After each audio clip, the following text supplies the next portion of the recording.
Buenos días. Excusen, pero creía que era a las 9.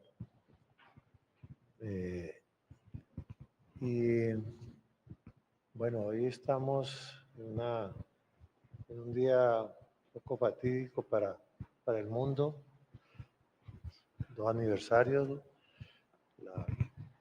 la muerte de Allende, Salvador Allende, y la tragedia también igualmente de lo de las Torres Gemelas, ¿no? Es decir, es un día doloroso para todo el mundo y desde luego, pues,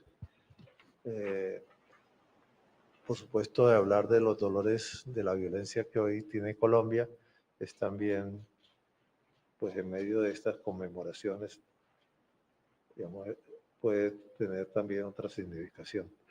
Yo creo que la paz en Colombia siempre tendrá oportunidades. Lo que toca es acortar los tiempos, ya no de la guerra como se planteaba en otros momentos, sino de las violencias que hoy tiene el país. Entonces habría que mirar en qué consiste lo que se ha llamado el conflicto o los conflictos armados en Colombia y cuál es el nombre de la paz en Colombia. Y creo que el nombre de la paz en Colombia es exactamente la superación de las violencias. Con unos, y desde luego también esa superación de las violencias en las distintas escalas, desde las escalas individuales, familiares, vecinales, territoriales, regionales, nacionales e internacionales. Hoy, curiosamente, digamos, teníamos como un gran significado el que la paz en Colombia era un problema de las estructuras nacionales únicamente.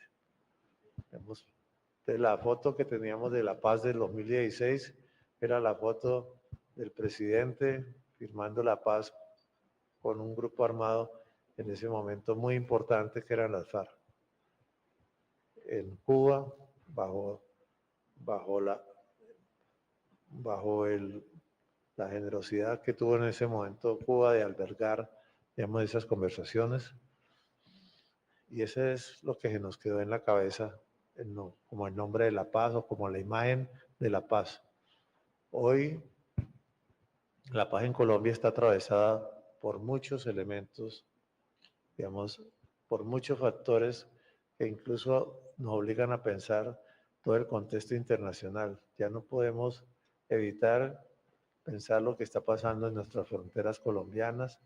De todas maneras, la concepción que tienen la paz en distintos países, la importancia que para Estados Unidos tiene la paz en Colombia, que todavía está asignada por la superación del tema del narcotráfico, por ejemplo, que pese al fracaso de la guerra contra el narcotráfico, sigue siendo una guía muy importante para pensar que solamente ese tema es el único factor que determina la paz, y en ese sentido la presión y las relaciones con Estados Unidos están marcadas por ese elemento. Pero también los temas territoriales, los temas de los países vecinos, toda la problemática que tiene hoy Venezuela indudablemente afecta considerablemente los procesos con la segunda Marquetalia. Para nadie es un secreto que la dirección, o por lo menos Iván Márquez, que es el comandante general de la segunda Marquetalia, vive en Venezuela, y ello, digamos, por supuesto, digamos, afecta ese proceso de negociación, que en otros momentos fue... ¿Me queda un minuto? Ah. Ella es la encargada del tiempo. Bueno, entonces, buenos días a todos y a todas. Es un honor para mí.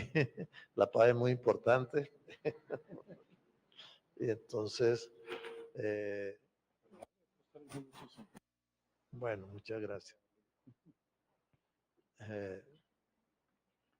Entonces decía que de lo que nos aparece ahora de bulto, que cobra una gran importancia, es lo territorial, perdón, esto está, bueno, que es lo territorial. Indudablemente, si uno mira los distintos procesos que estamos afrontando, tanto el proceso con el ELN como el proceso con Segunda Marquetalia, como el proceso incipiente todavía que está en exploración con el Clan del Golfo, bueno, el proceso con los conquistadores de la sierra, que es de suyo territorial, más los procesos que hay en las cárceles que nos sitúan en un panorama que es muy territorial y al mismo tiempo tiene que ver con una política, con políticas nacionales de cómo afrontamos o cómo logramos la paz urbana, que está muy atravesada con temas de seguridad, de la seguridad que a veces la contraponen con la paz. Por supuesto, uno de los elementos fundamentales es que, y es una tendencia muy fuerte, como la paz y la seguridad deben hermanarse mucho más. La gente piensa que la paz es solamente el diálogo y, y que la seguridad es únicamente el ejercicio de la fuerza. Y creo que esa antítesis entre paz y seguridad tiene que superarse en la mentalidad de las personas. Entonces yo al principio decía que uno de los elementos que nos obligan a mirar hoy el tema de la paz es que tenemos que cambiar el chip en nuestras cabezas de cómo es la paz hoy en Colombia, mirar las distintas escalas que tenemos, mirar los distintos factores, incluso mirar el tema internacional, que si bien estaba en un proceso de acompañamiento en nuestra paz, de acompañamiento, hoy tiene una incidencia enorme, mucho más grande que nunca. Entonces, esas dimensiones, esas escalas de la paz tienen que mirarse. Yo creo que en cada una de los frentes que tenemos, ese tema, esas distintas escalas en que nos estamos moviendo hoy en el país para superar las violencias que nos agobian, creo que debe ser mirado en esas distintas dimensiones. Entonces, lo que creo que hay muchos artículos que plantean desde el fracaso. Hoy creo que el nuevo siglo hablaba de la implosión de la paz, pero otros han hablado del fracaso de la paz total. Creo que durante este tiempo, estos 2 primeros años, hemos aprendido, hemos tenido muchas lecciones sobre lo que es, lo que nos enseñó la paz de 2016, sus debilidades, sus fortalezas, sus equivocaciones, y que de luego están basadas sobre un tema muy importante, que es el cumplimiento. El presidente Petro ha planteado de alguna manera de que este es un Estado incumplidor, y eso se naturalizó dentro de muchas personas y dentro de los propios armados. Denunciar al Estado colombiano como un Estado incumplidor era una paradoja venida del propio jefe de Estado. Pero indudablemente, y eso nos coloca en un terreno donde si no cumplimos, por supuesto nos metemos en ese torbellino imposible de salir, que es el tema de las violencias que se reproducen, se pueden algunos actores desmovilizarse o transitar hacia la paz, pero si no se transforman los territorios en esos sitios, pues no vamos a tener desde luego paz. Y sobre todo si los compromisos sociales, políticos que el gobierno establezca no hacen posible superar esa naturalización del incumplimiento. Entonces hoy todos esos elementos nos capacitan aún mucho más para mirar que la paz total tiene que ver con la integralidad de los procesos. Hoy creo que la necesidad de paz está más viva que nunca, pero también nos obliga a tener una mirada mucho más global de lo que es la paz. Y desde luego el reclamo muy fuerte, cada vez más fuerte, que tienen las comunidades de superar esas situaciones de violencia. Y un elemento muy importante que tenemos es cómo a partir de ese sentimiento, de ese pronunciamiento de las comunidades, podemos crear fuerza de paz. La fuerza de paz no está solamente en el Estado, y mucho menos en las armas, aunque también en la justicia, por supuesto, una justicia que permita transitar hacia un régimen donde el uso incluso de la fuerza del Estado sea un uso legítimo.